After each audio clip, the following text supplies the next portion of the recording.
Hello friends. आज के इस वीडियो में हम लोग देखेंगे स्टैन विंस्टन के 4 स्टेजेस ऑफ स्टॉक। तो चलिए शुरू करते हैं। तो आप जो एक चार्ट देख रहे हो, ये एक चार्ट है स्टॉक XYZ का। ये इमेज जो है ये स्टैन विंस्टन के बुक से ली गई है।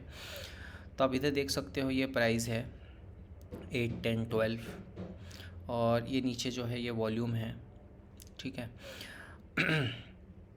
यहाँ पे ये जो लाइन है ये एक मूविंग एवरेज का लाइन है, ये वाला। और ये जो दिख रहा है आपको ये प्राइस है। ठीक है। तो ये प्राइस जो है ये मूविंग एवरेज के ऊपर ट्रेड कर रही है और यहाँ पे एक ट्रेडिंग रेंज बना है ना। तो बेसिकली इस चार्ट में हम जो है टर्मिनोलॉजीज सीखने वाले हैं जो हम लोग यूज़ करने वाले हैं। तो ये ट्रेडिंग रेंज क्या होता है? तो स्टॉक का एक जो मूवमेंट होता है वो आपका सपोर्ट और रेजिस्टेंस लाइन के बीच में होता है। तो सपोर्ट लाइन क्या है बेसिकली? तो जहाँ से आपके प्राइजेस सपोर्ट लेके बाउंस बैक करते हैं, है ना। और रेजिस्टेंस लाइन क्या होती है? जहाँ पे आपका स्टॉक जहाँ पे पहुँचने के बाद नीचे की तरफ आता है इंस्टेड ऑफ गोइंग अप। ठीक है। तो अगर आप इस मूविंग एवरेज के लाइन को देखेंगे तो ये लाइन यहाँ से अपवर्ड स्लोप में है और बाद में ये फ्लैट हो रही है ना। तो इस जोन को जो है हम लोग क्या कहते हैं? Sideways zone. ठीक है। तो ये सपोर्ट हो गया, रेजिस्टेंस हो गया। ठीक है। अब जब प्राइस इस मूविंग एवरेज को ब्रेक डाउन करके नीचे आती है और उसके बाद वापस से फिर कोशिश करती है ऊपर जाने की, तो इसको पुल बैक कहेंगे हम लोग। तो डाउन ट्रेंड में पुल बैक ये हो गया, और अगर ये अप ट्रेंड में है तो ये जो नीचे के साइड में आता है वो हो गया इसका पुल बैक। ठीक है। फिर जब ये प्राइस मूविंग एवरेज के नीचे ट्रेड करना चालू हो जाती है तो इसको हम कहेंगे डाउन ट्रेंड। ठीक है। फिर ये डाउन ट्रेंड आपका कंटिन्यू होगा। ओके। बाय द वे ये जो मूविंग एवरेज है ये 30 वीक का मूविंग एवरेज है, और फिर ये मूविंग एवरेज का स्लोप नीचे की तरफ होता है, और फिर एक टाइम आएगा जब आपका प्राइस जो है वो एक जोन बनाएगा, ट्रेडिंग रेंज बनाएगा, है ना।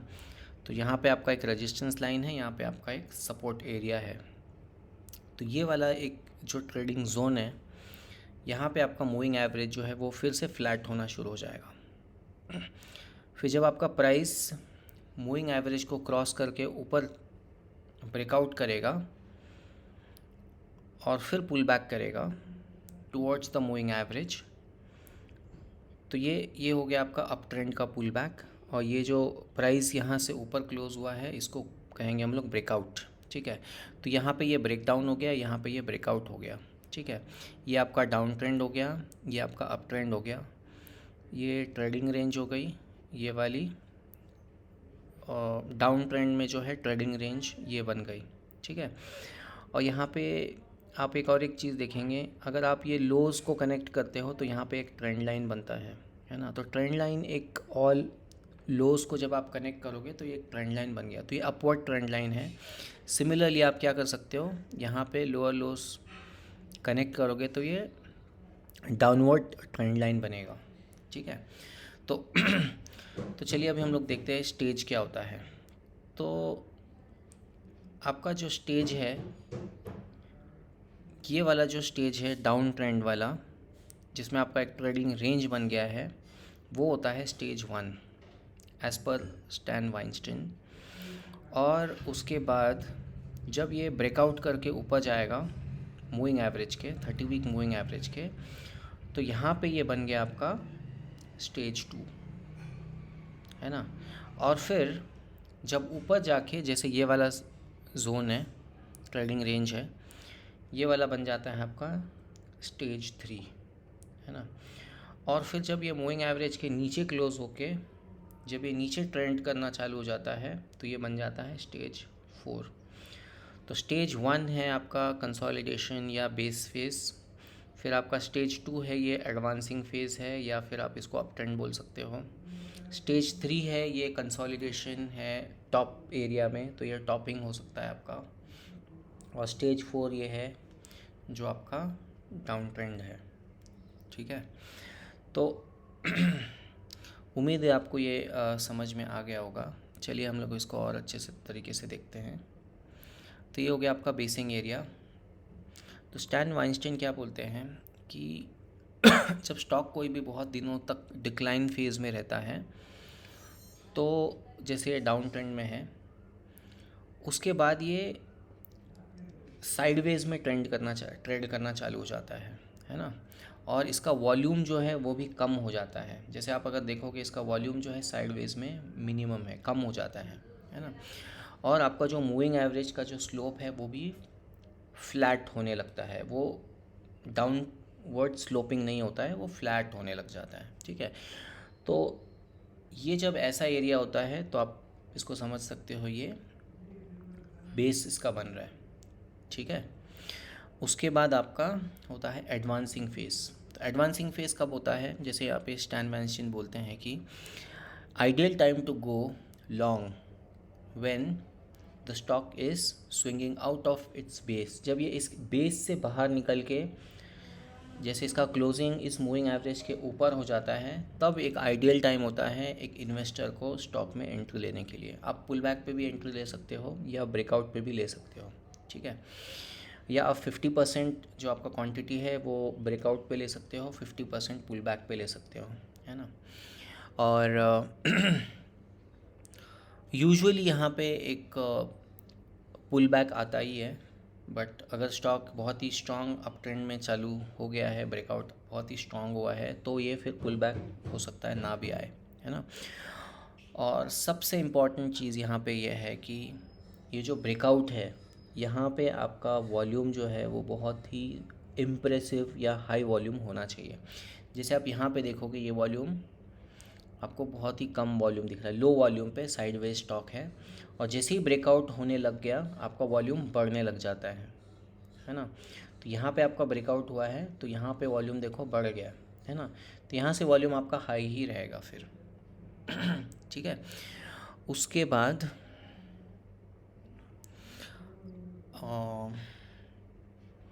जैसे यहाँ पे लिखा है आपको स्टॉक कब ख़रीदना चाहिए, जब ये स्टॉक स्टेज 2 में एंट्री करता है तभी। ठीक है, उसके बाद देखते हैं चलो टॉपिंग एरिया में क्या होता है। तो टॉपिंग एरिया में क्या होता है, आपका जो वॉल्यूम है उसका भी मोमेंटम थोड़ा कम हो जाता है। जैसे आप यहाँ देखोगे वॉल्यूम का मोमेंटम डाउनवर्ड्स में हो गया, और यहाँ पे थोड़ा चॉपी प्राइस एक्शन है ना। एक जोन के अंदर ये जो है प्राइस आपका ट्रेड कर रहा है ना। और मूविंग एवरेज जो है वो फ्लैट होना शुरू हो जाता है ना। तो आपको ये कैसे पता चलेगा कि ये स्टेज 3 है। तो जैसे ही इसने यहाँ से ब्रेक डाउन कर लिया तो आप यहाँ पे ऐसे ट्रेंड लाइन निकाल सकते हो, एक बना सकते हो, और उस ट्रेंड लाइन के नीचे आप जो है आपका स्टॉप लॉस रख सकते हो। तो जैसे ही आपका स्टॉप लॉस हिट हो जाएगा वैसे ही आपका डाउन ट्रेंड शुरू हो गया, है ना। और डिक्लाइनिंग फेज़ में फिर तो आपका क्लोजिंग प्राइसेस जो है वो इस मूविंग एवरेज के नीचे ही रहेगा, बिल्कुल ऊपर नहीं आएगा, है ना। तो चलिए हम लोग ये एग्ज़ाम्पल में अभी देखते हैं। तो जैसे ये मेरे पास एक पहले से एक सेटअप है यहाँ पे, और ये हमने एक टाटा मोटर का चार्ट लिया है ना। तो अभी देखो यहाँ से ये आपका 30 डेज़ का मूविंग एवरेज है ना। ये 30 डेज़ का आपका मूविंग एवरेज है। तो ये आपका डिक्लाइनिंग फेज़ में है। ठीक है, यहाँ पे थोड़ा सा फॉल्स ब्रेकआउट हुआ है, ठीक है, मगर फिर प्राइस नीचे आ गई तो ये फिर भी डिक्लाइनिंग फेज़ है। ठीक है, यहाँ पे आप देख सकते हो यहाँ पे थोड़ा सा इसने बेस बनाया था इधर, और फिर बेस से ब्रेकआउट हुआ, बट ये फॉल्स ब्रेकआउट था तो ये नहीं चला अपना। फिर यहाँ पे इसने थोड़ा सा कोशिश की बढ़ने की, है ना, तो ये भी फेल हो गया। तो अगर आप देखोगे इस रेंज को, एक मिनट, तो यहाँ पे एक थोड़ा सा ऐसा रेंज बन गया है ना, ये साइडवेज प्राइस एक्शन है, ठीक है। बट उसके बाद ये फिर फॉल्स ब्रेकआउट था, यहाँ से प्राइस चेंज नहीं हुआ, ये भी एक साइडवेज प्राइस एक्शन था, है ना। और जब फाइनली यहाँ से इसने ये वाला ब्रेकआउट दिया तो यहाँ का आप वॉल्यूम देखिए इधर, है ना, यहाँ पे वॉल्यूम देखिए, वॉल्यूम यहाँ पे भी हाई था, यहाँ पे भी हाई था, बट यहाँ पे वॉल्यूम सस्टेन नहीं किया और इसने ब्रेकडाउन दे दिया। तो 1 2 टाइम्स इसने फॉल्स ब्रेकआउट दिया, बट ये जो थर्ड वाला था इसने अप ट्रेंड कंटिन्यू कर लिया, है ना। तो ये देखिए फिर ये आपका अप ट्रेंड कंटिन्यू हुआ, यहाँ पे साइडवेज हुआ थोड़ा सा, फिर यहाँ से ब्रेकआउट हुआ, है ना। फिर यहाँ का आप बोल सकते हो ये थोड़ा टॉपिंग एरिया था, फिर मार्केट यहाँ तक साइडवेज रहा। वॉल्यूम ईएमए है वो जो है फ्लैट है पूरा, ठीक है। तो आपका अगर आप यहाँ ऑब्ज़र्व करोगे ये वाला, तो यहाँ से जब इसने ब्रेकआउट दिया तब जाके इसका ये ट्रेंड फिर से कंटिन्यू हुआ, ठीक है। तो मूविंग एवरेज के ऊपर अगर है तो ये तो स्टेज 3 ही चल रहा है, उसमें कोई डाउट नहीं है। चलिए हम कोई और स्टॉक देखते हैं, SBI। हाँ, तो यहाँ पे देखिए अभी ये कौन सा स्टेज चल रहा है स्टेज 2, क्योंकि ये मूविंग एवरेज के ऊपर है, ठीक है। यहाँ पे देखो कैसे इसने कंसोलिडेट किया है पूरा, इतना यहाँ तक कि आप कंसोलिडेशन मान सकते हो, है ना। तो इसने जब यहाँ से ब्रेकआउट दिया है ये वाला विथ हाई वॉल्यूम, है ना, तो ये हम लोग इसको स्टेज 2 में ही मानेंगे, क्योंकि ये साइडवेज मूवमेंट है ना। यहाँ से इसका स्टेज 2 चालू हुआ है, यहाँ थोड़ा मूविंग एवरेज फ्लैट हुआ, बट इंस्टेड ऑफ ये डाउन ट्रेंड जाने के ये फिर से इसने साइडवेज मूवमेंट लेके यहाँ पे स्टेज 2 कंटिन्यू किया, साइडवेज मूवमेंट स्टेज 2 कंटिन्यू, है ना। तो नॉट नेसेसरी कि कोई स्टॉक जो है वो आपका टॉप करके डाउन ट्रेंड कंटिन्यू करे, हो सकता है वो फिर से कंटिन्यू अप ट्रेंड में चालू करे, ठीक है। चलिए हम और एक एग्जांपल लेते हैं रिलायंस इंडस्ट्री का।